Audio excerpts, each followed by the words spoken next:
ಬೆಳಿಗ್ಗೆ ಬೇಗ ನಾವು ತಿಂಡಿ ರೆಡಿ ಮಾಡ್ಕೊಳ್ಬೇಕು ಅನ್ನೋದಾದರೆ ಕರಿಬೇವಿನ ಸೊಪ್ಪಿನ ಚಿತ್ರಾನ್ನ ತುಂಬ ಬೇಗ ಆಗುತ್ತೆ. ಹೇಗೆ ಮಾಡೋದು ಅಂತ ನೋಡೋಣ. ಸ್ವಲ್ಪ ಎಣ್ಣೆ ತಗೊಂಡು ಅದಕ್ಕೆ ಕರಿಬೇವಿನ ಸೊಪ್ಪು, ಶೇಂಗಾ ಬೀಜ, ಕಡಲೆಬೇಳೆ, ಉದ್ದಿನಬೇಳೆ, ಒಣಮೆಣಸಿನ್ಕಾಯಿ ಇಷ್ಟನ್ನು ಹಾಕ್ಕೊಂಡು ಚೆನ್ನಾಗಿ ಎಣ್ಣೆಲಿ ಹುರ್ಕೊಳ್ಬೇಕು. ಇದು ತಣ್ಣಗಾದ ಮೇಲೆ ಒಂದು ಮಿಕ್ಸಿ ಜಾರಿಗೆ ಇದನ್ನು ಶಿಫ್ಟ್ ಮಾಡಿಕೊಂಡು ಚೆನ್ನಾಗಿ ಪೌಡರ್ ಆಗೋ ರೀತಿ ಗ್ರೈಂಡ್ ಮಾಡ್ಕೊಳ್ಳೋಣ. ಈ ಥರ ಪೌಡರ್ ಮಾಡ್ಕೊಳ್ಳೋದ್ರಿಂದ ನಮಗೆ ಯಾವಾಗ ಬೇಕೋ ಆವಾಗ ನಾವು ತುಂಬ ಬೇಗ ಚಿತ್ರಾನ್ನ ರೆಡಿ ಮಾಡ್ಕೊಳ್ಬೋದು. ಈಗ ಒಗ್ಗರಣೆಗೆ ಎಣ್ಣೆ ಮತ್ತು ತುಪ್ಪ ಹಾಕ್ಕೊಳ್ತಾ ಇದ್ದೀನಿ. ತುಪ್ಪ ಹಾಕ್ಕೊಳ್ಳೋದ್ರಿಂದ ತುಂಬ ಚೆನ್ನಾಗಿರುತ್ತೆ ಟೇಸ್ಟು.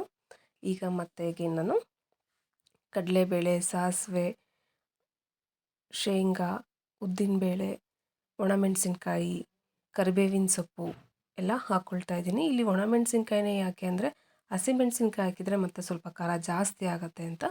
ಮತ್ತು ಗೋಡಂಬಿ ಇಷ್ಟನ್ನು ಹಾಕ್ಕೊಂಡು ಚೆನ್ನಾಗಿ ಎಣ್ಣೆಲಿ ಥರ ಎಲ್ಲ ಅದು ಸ್ವಲ್ಪ ಕಲರ್ ಚೇಂಜ್ ಆಗೋ ಥರ ಒಂದು 30 ಸೆಕೆಂಡ್ಸ್ ಥರ ಮಾಡ್ಕೊಳ್ಳೋಣ. ಅದಾದಮೇಲೆ ನಾವು 3 ಸ್ಪೂನು ಆ ಪೌಡರ್ನ ರೆಡಿ ಮಾಡ್ಕೊಂಡಿದ್ದ ಪೌಡರ್ನ ಹಾಕ್ತಾಯಿದ್ದೀನಿ. ನಿಮಗೆ ಕ್ವಾಂಟಿಟಿ ಎಷ್ಟು ಮಾಡ್ತಾ ಇದ್ದೀರ ಅಂತ ನೋಡಿಕೊಂಡು ಹಾಕ್ಕೊಳ್ಳಿ.